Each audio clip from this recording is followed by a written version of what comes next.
오늘은 토지 투자나 개발을 고려하시는 분들이 꼭 알아야 할 계획관리지역에 대해 알아보겠습니다. 계획관리지역이란 무엇이며 어떤 특징을 가지고 있고 개발 시 주의해야 할 점은 무엇인지 자세히 살펴보겠습니다. 1. 계획관리지역이란 계획관리지역은 국토의 계획 및 이용에 관한 법률에서 정한 국토의 용도지역 중 하나로 도시와 농촌의 중간 단계에 위치한 지역입니다.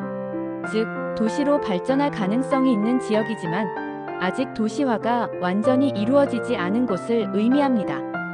이 지역은 주거, 상업, 공업, 관광 등의 기능을 수용할 수 있도록 계획적으로 관리되며 지속 가능한 개발을 유도하는 것이 핵심 목적입니다. 이런 성격 때문에 계획관리지역은 미래의 도시 확장 가능성이 크고 개발이 비교적 용이하다는 장점이 있습니다. 하지만 동시에 자연환경을 보호하면서 무분별한 난개발을 방지하는 규제도 존재합니다. 계획관리지역의 주요 특징. 도시 개발 가능성이 높은 지역.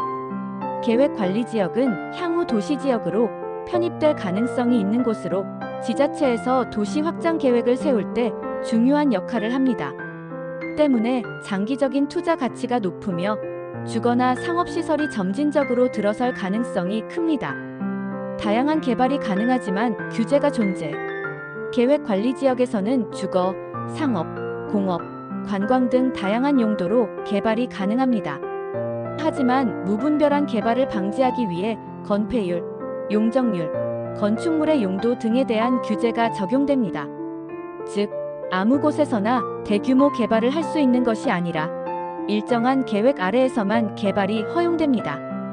건폐율과 용적률이 다른 용도지역보다 높음. 계획관리지역은 농림지역이나 보전관리지역보다 건폐율과 용적률이 높아 개발이 용이한 편입니다. 일반적으로 건폐율은 40에서 60%, 용적률은 100에서 200% 수준으로 설정됩니다.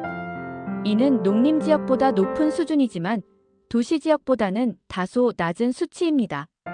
기반시설 확충이 필요함. 계획관리지역은 아직 도시화가 완전히 이루어지지 않은 곳이기 때문에 도로, 상하수도, 전기, 가스 등 기반시설이 부족한 경우가 많습니다.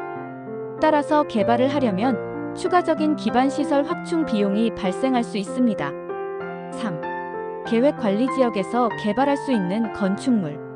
계획관리지역에서는 일정 조건을 충족하면 다양한 종류의 건축물을 지을 수 있습니다. 대표적인 건축물로는 다음과 같은 것들이 있습니다. 주택 및 공동주택, 단독주택, 다가구주택, 연립주택, 다세대주택 건축 가능. 다만 아파트 공동주택은 허용되지 않는 경우가 많음. 상업 및 근린생활시설, 마트, 편의점, 식당, 카페, 사무실 등 1, 2종 근린생활시설 가능. 하지만 대형 쇼핑몰, 백화점 같은 대규모 상업시설은 불가. 공장 및 창고, 일정 규모 이하의 소규모 공장은 허용. 하지만 환경오염이 심한 공장은 불가. 숙박시설 및 관광시설, 펜션, 모텔, 호텔, 캠핑장 등 일부 숙박시설 가능. 다만 지역별 세부 규제에 따라 허용 여부가 달라질 수 있음. 4. 계획관리지역의 투자 가치와 유의할 점. 장기적인 도시 확장 가능성 고려. 계획관리지역은 도시 확장 가능성이 높은 곳이므로 장기적으로 주거 및 상업지로 발전할 가능성이 높아 투자 가치가 큽니다. 하지만 개발이 언제 진행될지는 확실하지 않기 때문에 장기적인 안목이 필요합니다. 인프라 부족 문제 확인 필요. 계획관리지역은 기반시설이 미비한 경우가 많아 개발 시 추가 비용이 발생할 수 있습니다.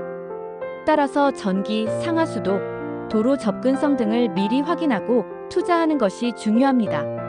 규제 변화에 주의해야 함. 정부의 정책 변화에 따라 계획관리지역 내 개발 허가 기준이 강화될 수도 완화될 수도 있습니다. 따라서 해당 지역의 도시계획과 법률 개정 상황을 지속적으로 모니터링하는 것이 중요합니다. 5. 계획관리지역 개발 사례. 실제 계획관리지역에서 성공적으로 개발된 사례를 살펴보겠습니다. 수도권 신도시 개발. 서울 근교의 많은 신도시들은 과거 계획 관리 지역이었습니다. 예를 들어 남양주 다산 신도시, 하남 미사 신도시 등도 원래 계획 관리 지역에서 출발하였습니다. 정부가 도시계획을 수립하면서 점진적으로 개발이 이루어졌습니다. 관광지 개발 사례. 강원도, 제주도 등에서는 계획 관리 지역을 활용해 펜션, 캠핑장, 리조트 등이 조성된 경우가 많습니다. 하지만 무분별한 개발을 방지하기 위해 건축 허가를 철저히 관리하고 있습니다. 6. 결론. 오늘은 계획 관리 지역이란 무엇이며 어떤 특징을 가지고 있는지 살펴보았습니다.